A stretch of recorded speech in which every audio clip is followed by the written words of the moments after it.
Yardbirds. Couple of minutes after 1 o'clock, it is a midweek edition of the, I was going to say Mornings with Ed show, but it's already afternoons. It's the Afternoons with Ed show here at the all-new Voice of Laguna. An absolutely gorgeous, crisp, clear, and sunny day along the Orange County coastline, wherever you happen to be listening from across the globe. I hope it's an equally beautiful day for you as well. I've been excited about this conversation now since, it's been a couple of days since we booked it. But Julia Martell is an author with a brand new book called Swimming with the Sun. There is a Barnes & Noble book signing event tomorrow at 6 o'clock, and it's the Barnes & Noble at the Irvine Spectrum. I had mentioned earlier it was at a different Barnes & Nobles. It's at the Irvine Spectrum, and that's tomorrow at 6 o'clock. Joining us for the conversation to learn all about the book, Julia Martell. Welcome. Hi, Ed. Thank you so much for having me. I'm excited to be here. Well, we're excited to have you. Thank you very much for being here. How's your day so far? It's absolutely wonderful. It's, like you said, an absolutely beautiful, clear day in Laguna. It's starting to feel really like summer. I got my hair done earlier so that I could be zhuzhed up for the event tomorrow. So it's a good day. All right. Well, congratulations. So your hair looks great. I would imagine it always looks great. It doesn't take much zhuzhing. Thank you. All right. And so becoming an author, that's a dive. You're taking a deep dive and a chance, really with both feet. Yeah. Been a writer your entire life? Yeah, I would say that I've always been a big personal writer. Since I was young, I read a lot of books, but I didn't write fiction. I wrote reflection. I wrote journals, diaries, poems, that kind of thing. And then in high school, I met my best friend, who's still my best friend to this day. And she was a huge writer. So we really bonded over that. Right. We bonded over trading pieces and poetry all through high school and college and after. And I had never really thought about, we started writing short stories here and there, but I had never thought about writing a novel-sized piece of fiction until I got this idea. And then I think, like a lot of people, COVID came along. Right. I had extra time on my hands to delve into some of the interests that were on the periphery of my life. And so I finally had the time and the attention to delve into this dystopian world I had created in my mind and actually start putting words on paper and developing characters. And it was not a fast process. It took about 4 years from when I started to when the book was in my hands. But I learned a lot and it was worth it. And now I can't imagine doing anything with my spare time other than writing. Oh, very cool. And we're, I guess, the beneficiaries of that. Yeah. The book itself is about two young women, and it is in a dystopian type of era. Yes. Did COVID affect the dystopian mood of the book?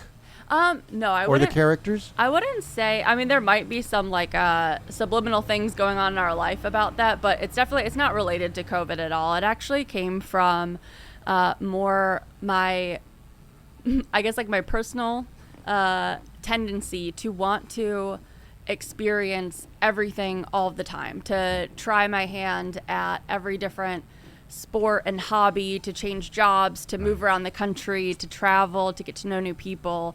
And I thought a lot about, gosh, wouldn't it be so wonderful if there was a system that could tell you when you've gotten all your soul could possibly get out of whatever job you're in, whatever city you're living in, whatever hobby you're doing, and it could say like, okay, Julia, you've maxed out on puzzles. Now you need to go to knitting. Or like, hey, that job that you're in, now's the time to switch and move on to something different or change cities. And I thought, gosh, what a dream would it be to have something that could give you that confidence that you're ready to move on and try something new.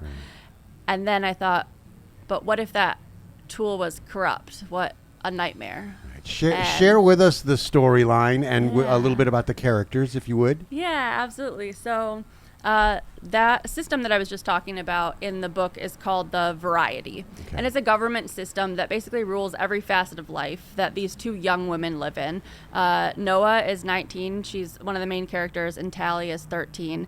And really, the story is about identity, it's about rebellion, it's about the powerful courage that it takes to question everything that's been handed to you. And so the variety, like I said, it controls every facet of their lives. Noah gets assigned to this far away cavalry ranch and makes this epic journey out there. And while she does so, starts just experiencing some very mysterious things and asking questions that she can't quite get the answers to. And Tally is living on Cavalry Main Ranch and starts experiencing some similar mysteries, and at her young age can't get those answers. And when their paths finally cross, they have some power to actually figure out what's going on and change it.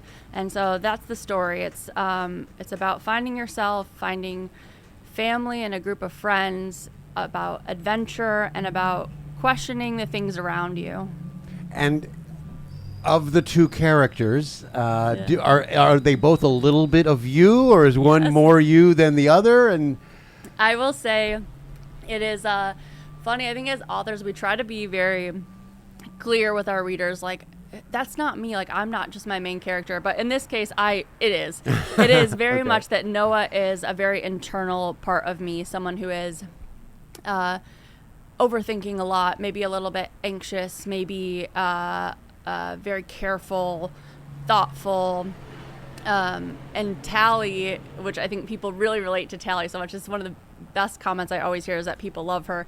She is very bubbly and loving, and just lives life out loud, and loves her friends, and isn't afraid to show her true self. And I think those are two sides of me that exist at the same time. And so it was lovely to kind of fictionalize them as independent characters. right. And painting, I'm curious. Is the picture initially a dark picture? It's actually not. The take that I have on this dystopian environment is that the reason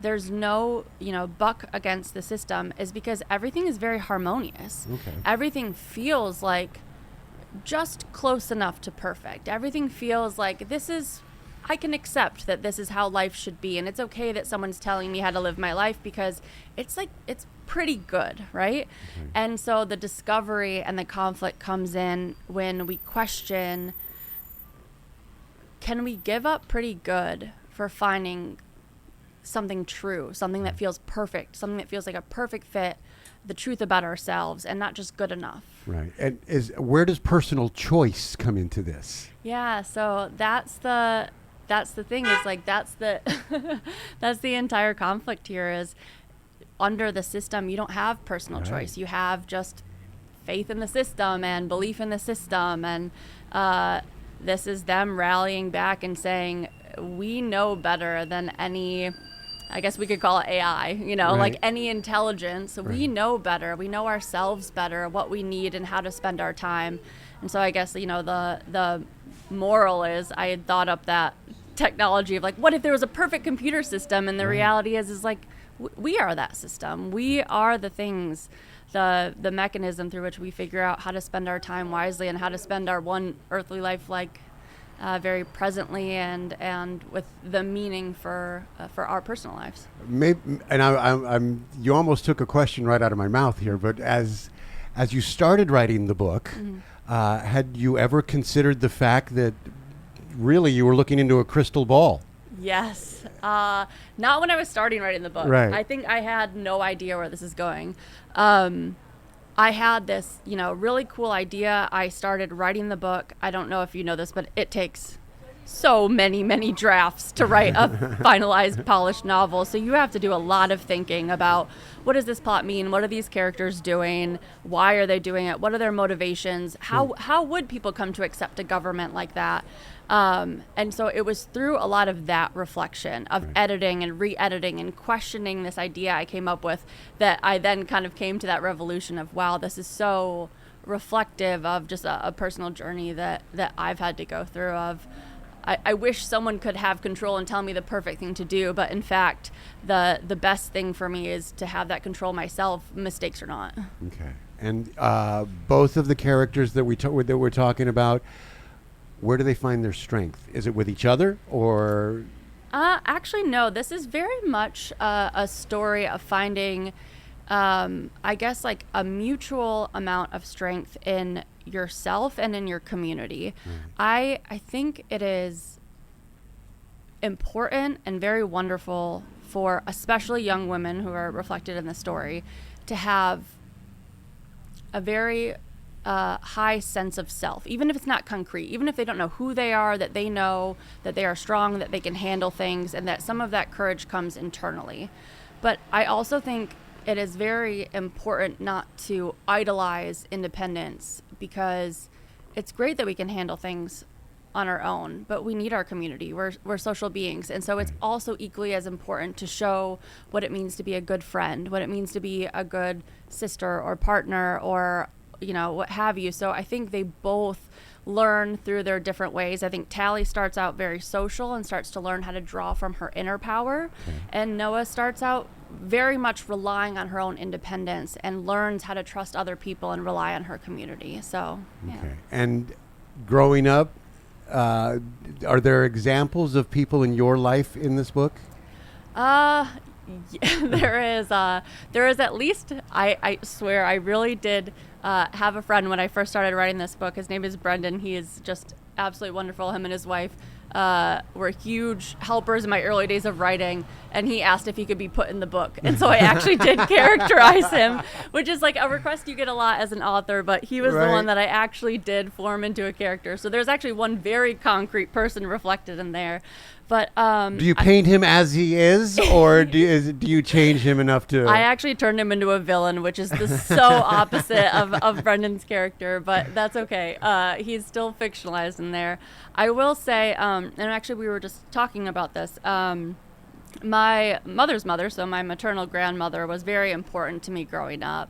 And we lost her a couple of years ago. And so actually my last name that I have now is her last name. I took her last name. Martell. Yeah, Martell. Yeah. So she meant a lot to me. And there is throughout the story, I don't know if you call it a maternal figure that very much reflects some of the lessons and experiences and even just the interactions I had with her at a young age, the way she navigated serious topics with some levity, or reminded people that, maybe it's not so serious and you can just lead with love and everything will work out. So there's definitely examples of that.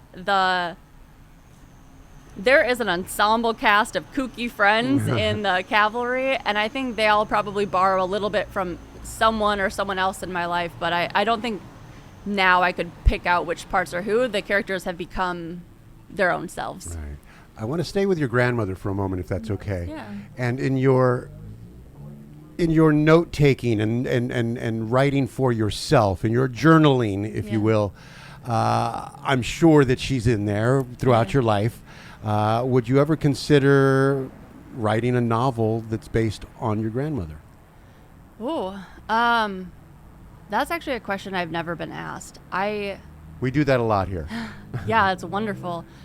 I think that is an incredible idea because she lived an incredible life. She grew up in Quebec, Canada, and was French Canadian, and was one of 12 children, some of whom were lost during a young age. So she dealt with a lot of loss and family turmoil, and she had quite a hard life, and dealt with a lot of mental health issues, which are also addressed in the book, and something that carries on through my family and me. I have anxiety and depression, and I think so my grandmother actually later in her life became agoraphobic, where she couldn't even leave her apartment. So my last, couple of memories with her were staying with her inside and watching movies and, eating ice cream and meeting her where she was at. So I haven't considered writing her story, but I do think it's one worth telling. I love her very much. I miss her very much. And I think there probably is a great story there. But I'm not sure if I would ever do a nonfiction story, or if I would just maybe take the heart of what I learned from her and maybe turn it into something a little bit different. It sounds like there's a great story there. Yeah. And May is, of course, Mental Health Awareness Month. Anxiety. You don't seem to me to suffer from anxiety of any type. Oh, well, thank you. Yeah. That's thanks to great therapists and psychiatrists. No, I've suffered with social anxiety, generalized anxiety disorder, major depression, and ADHD my whole life. Okay. I see a therapist and a psychiatrist regularly. I'm not ashamed to say that I take medication every day to make sure I can maintain my mental health. It's something I had to accept about myself, that the way that I naturally thought and operated in the world was hard, and it was making things harder for me than they should be, and that I needed help. I didn't have to struggle as hard as I was trying to with like white knuckles and gritted teeth.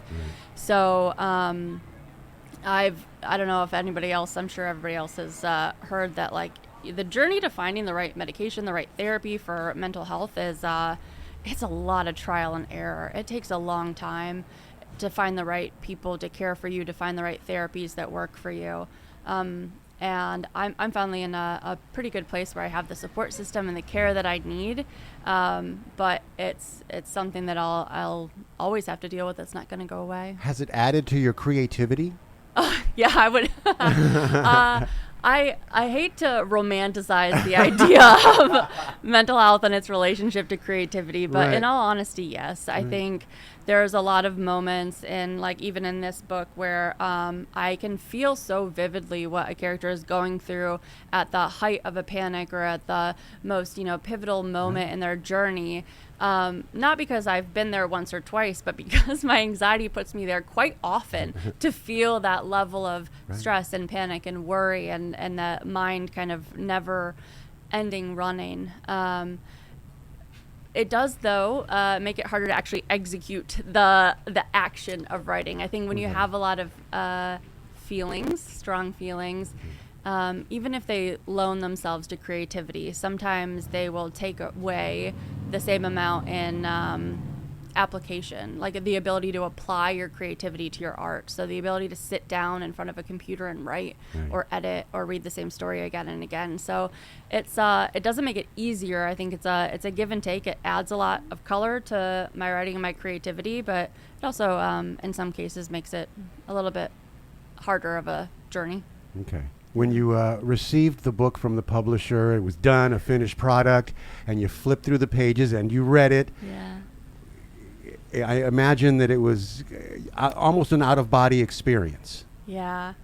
It was, first I have to say, I pushed. I tend to be a little bit of a last-minute person. I don't try to be. I just tends to end up that way. It just happens. Yeah. So I actually had scheduled my launch for the book, and I ended up not getting physical copies until the night before. Oh. So it was one day before I had friends and family in town. I had people set up. I had an event, venue booked. I was like, what are we going to do if there's no books tomorrow?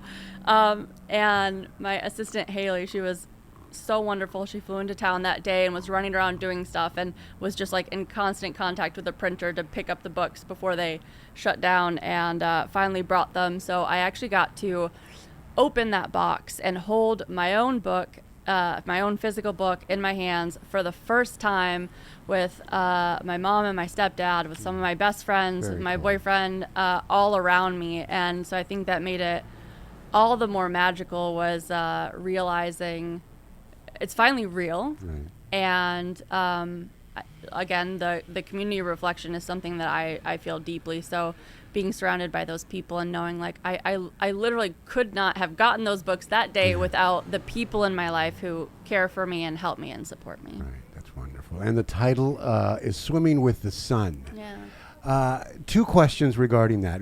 How did you come up with the title of it? And how difficult is it to choose a title for a finished book?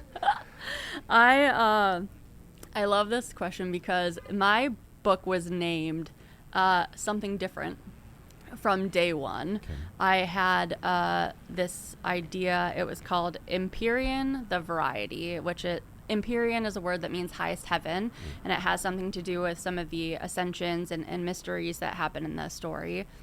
And the variety, of course, is the name of the government tool. And so I had been committed to this name for 4 years. And months before my book came out, if you guys are at all familiar with Rebecca Yaros's Fourth Wing, the series that she's created with Fourth Wing is called Empyrean. Okay. And so you can't go launching your book like Right. 2 months after one of the biggest bestsellers of the last 5 years has launched with the same title. So I had to scramble, but it actually was a wonderful exercise to push me into thinking, like, actually, I got that title so early on. Does it fit the truth of the book, the truth of the story anymore? And what is the story now, and what should that title be? And so where I got the title, there's, I don't know if you've ever heard of the Baha'i faith. I'm not extremely well versed, but I had learned about it.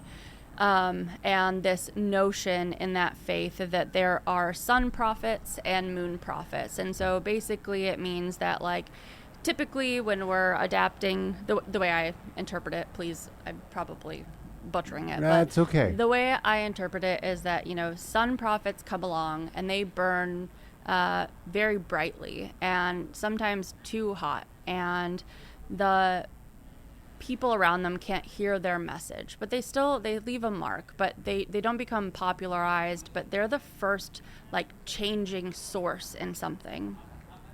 And then you have a moon prophet, which is short to follow, which as the moon does the sun, it reflects the light. So the moon is less harsh, it's glowing, and it's more acceptable to the people around them. It gets wider visibility. People can stare up at the moon in a way that you can't stare up at the sun, right?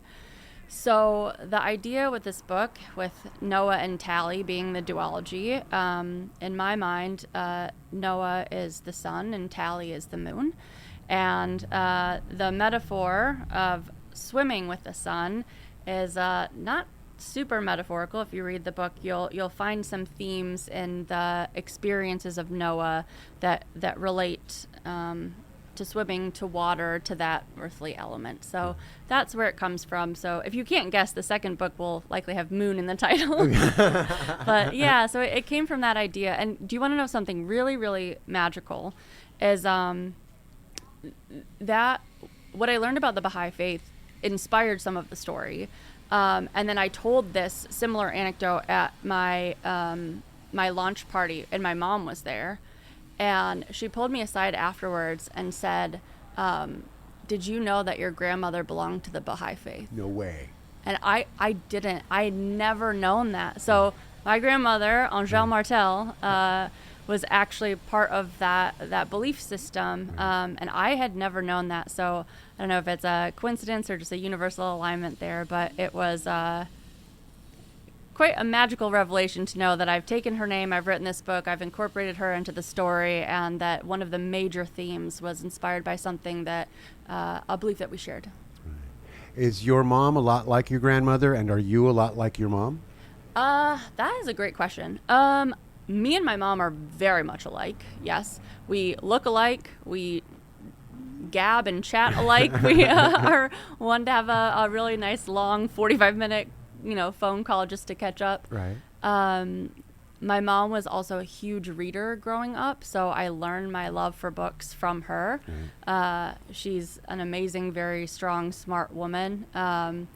So I would say that absolutely my mom and me are alike. I would say if we keep going up the chain, my mom and her mom are alike. Maybe not as much as me and my mom, but there's definitely some similarities. I would say, though, that, like, as with any generations, everybody's got their demons, their traumas, their generational curses. And I think my grandma had to do a lot of work to take care of herself and live independently from the life she had growing up. My mom had to do something very difficult, very similarly, that she had to take care of herself with an incredible amount of strength growing up to become who she is today. And I have had to do that to a lesser extent because of the work they put in before me. So I get to be a more vulnerable version of them thanks to, the strength they had before me. I love the answer. Thank you for that. And the lineage seems to be quite powerful. So Yeah. I love that. And I'm going to ask you the most unfair question of this conversation. And if you were to take yourself and imagine yourself in 30 years, still an author, obviously, Yes. and your subject matter, in 30 years, will you be looking back or will you still be looking forward? I think, a lot can change in 30 years, but I think I'm very prone to looking forward. I don't know if you've ever heard some of those like icebreaker questions where people ask like, hey, if you could pick any age of your life that you could be for the rest of your life, what would you choose? I've already done that. Yeah. And then, some people choose like, oh, I would want to be 25 for the rest of my life or something. I've always been prone to pick an age older than me because I have such a strong belief that the best is yet to come. And so I don't think I think any differently with the stories I write. I think I'm future oriented because I believe there is good to be found in the future. I like to read about history. I like to read about current novels and present tense, but I think there's so much fun in the curiosity and the optimism of the future that I don't think 30 years would change that. Okay. First of all, I can't wait to read this. Oh, thank you. And secondly, I can't wait to follow you as you release more books in the future. I really can't. Thank you. I have a lot more to write. They're not out yet, but I've got a lot of ideas, so I hope to keep them coming. And we know that Moon will be in the title of one of them. Yes. We're sure of that. A little sneak peek there. Yeah. So tonight at Barnes & Noble. Tomorrow. Excuse me. I'm sorry. Tomorrow night at Barnes & Noble from 6 to 7 o'clock. It's in the Spectrum, Irvine Spectrum. Yep. Is there also a question and answer period? Yeah, it's going to be a signing, a question and answer, and I'll do a little bit of a reading from the book as well. Okay. All right. Do you have a favorite chapter? Honestly, I think it's hard to pick a favorite, but chapter 2 is the first time you get to meet Tally, and I've had numerous people tell me that as soon as they read that chapter, they fell in love with her, and I feel the same way. I love both my characters so much, but I think there's something in that second chapter that is just it draws people into her, and I might favorite that one. Okay, all right. Julia Martell, the novel is Swimming with the Sun, Barnes & Noble tomorrow night from 6 to 7 o'clock at the Irvine Spectrum. Julia, come back, please, and let's do this again at some point, all right? Absolutely. Thank you so much for having me. This was an incredible discussion, so I appreciate it. Thank you very much. It was all you. All right. It is exactly 1:30, and it's the all-new Voice of Laguna.